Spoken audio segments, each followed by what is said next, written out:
Marianne Costa, bonjour. Bonjour. Vous venez de publier chez Dervy le tarot pas à pas. Vous êtes praticienne et enseignante du tarot. Oui, Après La Voix du tarot, coécrit avec Jodorowsky lui-même. en 2004, qui a été un succès de librairie, Ouais. vous venez donc de publier cet ouvrage et ma question c'est qu'apporte de nouveau et de plus cet ouvrage? Alors, il y a une première réponse qui est très technique, qui est que le livre qu'on avait coécrit avec Alexandro était un livre qui était consacré au jeu qu'il avait restauré ou réinventé et qui est sorti en 97. À l'époque, en 97, les tarots historiques n'étaient pas connus du tout. Les grands musées n'avaient pas mis leur collection en ligne. Et donc Jodorowsky avait, avec Philippe Camoin, fait un très beau travail pour tenter de retrouver les traits communs aux plus anciens tarots. Et donc tout le tarot pas à pas, qui est une exposition, une sorte presque de thèse de doctorat sur la vision jodorowskienne du tarot, se base sur l'observation des détails de ce jeu en particulier. D'accord. Moi, j'ai voulu me questionner sur le standard de représentation artisanale qu'est le tarot de Marseille, dont on peut retracer donc le tarot dit de Marseille, qui est le tarot artisanal français, qui a une numérologie très particulière, une symbologie particulière, et dont on peut retracer probablement la première carte en 1475. Donc je me suis vraiment intéressée à l'histoire, à l'iconographie et à la numérologie de ce standard-là. Ok. Dans la première partie de votre ouvrage, vous faites justement un historique et j'aimerais que vous nous précisiez un petit peu finalement, parce qu'on n'est pas sûr, origine arabo-musulmane, juif, kabbale, tradition tibétaine? Alors, Kabbale sans doute pas. C'est évident que la Kabbale juive a imprégné la Kabbale chrétienne à la fin du Moyen-Âge et au début de la Renaissance. C'est évident que le tarot baigne dans cette atmosphère-là. Les historiens s'accordent sur l'idée que les jeux de cartes sont plutôt d'origine arabo-musulmane et se bagarrent sur le point de savoir si les triomphes, atouts ou arcanes majeurs du tarot ont été inventés par les Italiens, ont été dérivés d'un jeu préexistant. C'est pour ça que j'ai été chercher les cartes initiatiques tibétaines, qui sont évidemment de très lointaines cousines, mais il y a la proposition de Idriss Shah, comme quoi le tarot serait un jeu initiatique inventé par un maître soufi.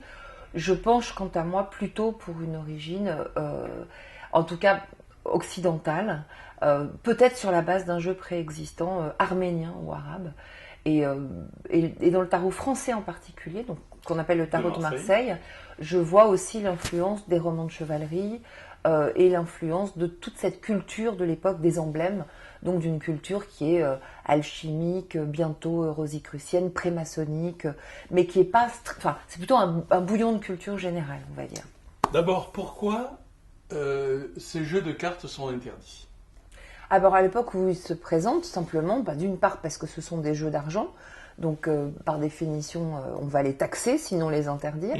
Ensuite parce qu'au départ il y a beaucoup d'interdictions dans le milieu militaire. Les soldats jouent aux cartes quand ils s'ennuient et pour répéter un petit peu le jeu de la guerre. Et donc on peut considérer que ça a conduit à des batailles, des bagarres entre soldats, etc.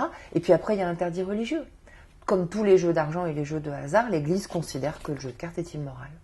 L'argent, c'est sale. Voilà.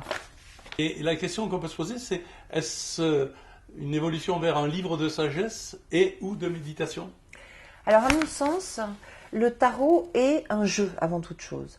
Et il faut comprendre que les jeux, particulièrement ceux qui ont du succès, en général, sont, comme on dit dans le monde oriental, des mandalas, c'est-à-dire des représentations assez précises du monde. Je crois plutôt à la thèse du bouillon de culture, c'est-à-dire au fait que le tarot émerge dans une époque qui est très spirituelle, qui est férue de numérologie, qui est férue de symbologie. Mais par exemple, il n'y a pas de licorne dans le tarot. Il y a tout le bestiaire fantastique de la Renaissance, de la fin du Moyen-Âge et de la Renaissance en est absent.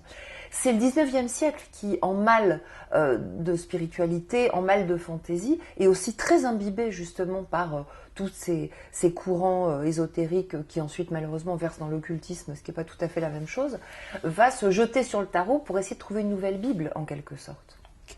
Alors on va parler d'anatomie, c'est le deuxième aspect de votre ouvrage.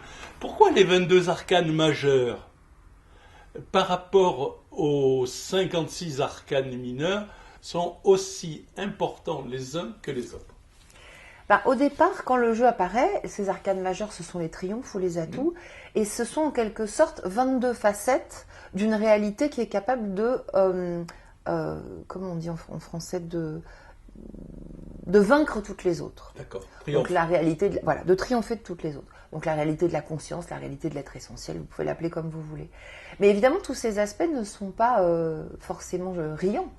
Une carte comme l'arcane 13 qui représente un squelette, ou comme le pendu qui vient des anciennes peintures d'infamie italienne avec ce personnage suspendu par les pieds, ça donne moins envie que le soleil. Mais je crois que ça renvoie à l'idée que des situations même extrêmement déplaisantes pour le petit moi sont l'occasion d'un approfondissement de l'être essentiel.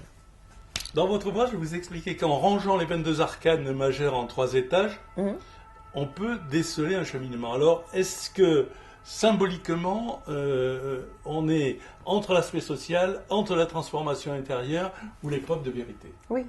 C'est une des propositions, parce que je ne crois pas qu'il y ait un seul mandala du tarot. Mais ce qui est très intéressant, c'est que le tarot, dans son dessin et dans son application, traite à la fois des choses les plus concrètes, des aspects que j'appellerais psychologiques, qu'on appelait les vertus à l'époque. Donc cette qualité d'intensification de l'énergie individuelle qui nous amène soit au pouvoir, soit au contraire au lâcher-prise. Et puis d'aspects plus cosmiques. Et il me semble que toute voie complète doit probablement avoir ces 3 aspects-là, parce que si on perd le concret... Okay. Alors on va parler de numérologie, parce que hermétique, numérologie, vous en parlez aussi, vous parlez d'ailleurs de la danse du tarot. Oui. Ce que j'ai trouvé assez, me semble-t-il, intéressant, c'est l'aspect horizontal et vertical qui sont complémentaires. Vous pouvez nous expliquer? Alors cette numérologie, c'est pas la numérologie habituelle et classique. En fait, c'est Paul Marteau, le premier, qui a commencé à la proposer. Et c'est ce qu'on appellerait une numérologie évolutive. Donc Jodorowsky disait il y a un carré terre qui va du 2 au 4 et il y a un carré ciel. Moi, j'aime bien l'idée d'un sablier. La numérologie, ce sont des graduations à l'intérieur d'un flux. Donc il y a évidemment un côté très concret. C'est comme une recette. Si vous voulez faire une tarte aux pommes, il y a des étapes. Et puis il y a un aspect très profond qui consiste, l'aspect le plus, disons, une espèce de pédagogie sacrée dans la numérologie qui consiste à nous mettre en relation constante avec l'impermanence des choses, donc à nous apprendre à mourir. Alors les francs-maçons disent souvent que la philosophie de leur démarche, c'est d'apprendre à mourir. Et j'aimerais que vous nous expliquiez un petit peu ce que, par exemple, pour un franc-maçon, les lectures que vous enseignez, auxquelles vous poussez les lecteurs à apprendre, qu'est-ce qu'elles peuvent révéler de nous-mêmes? Alors ce que j'aime beaucoup dans le tarot, c'est que c'est un discours sur des images. Et la neurologie d'aujourd'hui nous apprend que c'est plutôt le cerveau droit qui traite les images, alors que c'est plutôt le cerveau gauche qui traite la parole. Ce que j'ai constaté en règle générale, c'est que lors d'une lecture de tarot, la personne qui questionne comme la personne qui l'aide à répondre, parce qu'on ne répond jamais pour l'autre, atterrissent dans une qualité d'attention qu'on pourrait expliquer neurologiquement par l'union des 2 cerveaux. Donc il y a un aspect très technique, il y a un langage à apprendre, il y a une règle du jeu, mais il y a aussi une qualité de relation à soi-même et de relation à l'autre. Une capacité d'écoute de soi et de l'autre? Oui, et une capacité d'intensification de la présence et de l'attention, parce que observer une image et se taire pour générer une parole qui soit une parole juste, c'est une manière d'approfondir la qualité de silence et donc la qualité d'intuition ou la qualité même d'une possible révélation entre 2 personnes. Révélation au sens où je pense que la réponse vient toujours de la personne qui questionne et que la personne qui répond n'est jamais qu'une sorte de traducteur en fait de la sagesse intrinsèque de l'autre. Je disais que vos lectures, d'une certaine manière, sont un art orienté vers la guérison. Oui. Dans ce cas, par rapport à la démarche maçonnique, qui est une démarche de développement personnel aussi, est-ce qu'il y a quelque part la compréhension que ça peut être un outil pour ceux qui sont dans cette recherche, donc pour les francs-maçons? Absolument. Alors, le tarot propose quelque chose qui est de l'ordre du dépassement de soi, mais en fait qui est quelque chose de l'ordre du dépassement du moi, le dépassement de mes habitudes, de mes limitations, etc. Pourquoi? Parce que dans les arcanes majeures, on est dans la friction avec des allégories universelles. Donc moi, en face de l'universel, il faut que je m'élargisse. Dans les figures, on est face à des représentations de la noblesse intrinsèque de l'être humain, de sa dignité. Donc on est aussi dans la possibilité de lire quelque chose sur ma petitesse la manière dont je me rétrécis, les personnages que je joue. Et avec les arcanes mineures numériques, on est dans le comment faire. C'est-à-dire qu'on n'est pas dans une pratique rêvée, on est dans une transformation extrêmement concrète. Donc c'est un peu 3 aspects que j'appelle les 3 corps du tarot, qui permettent de travailler à la fois sur une sorte d'idéal, à la fois sur des questions caractérielles, psychologiques extrêmement précises, mais aussi sur le comment. Qu'est-ce qui doit être diminué? Qu'est-ce qui doit être agrandi? Quel est mon point aveugle?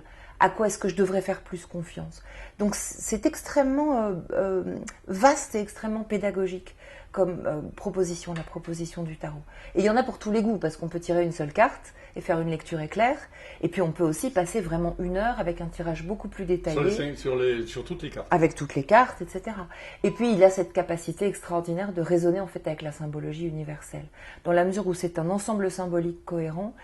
Un peu comme les grands sages des religions différentes peuvent dialoguer ensemble, même si leur pratique et leur religion d'origine n'est pas la même, le tarot est capable de dialoguer avec les ensembles symboliques ou les symbologies diverses. Donc c'est passionnant de parler avec des gens qui font du yiking, avec des gens qui font de l'astrologie, et je suis certaine que si je dialoguais avec des maçons, je trouverais ça passionnant aussi.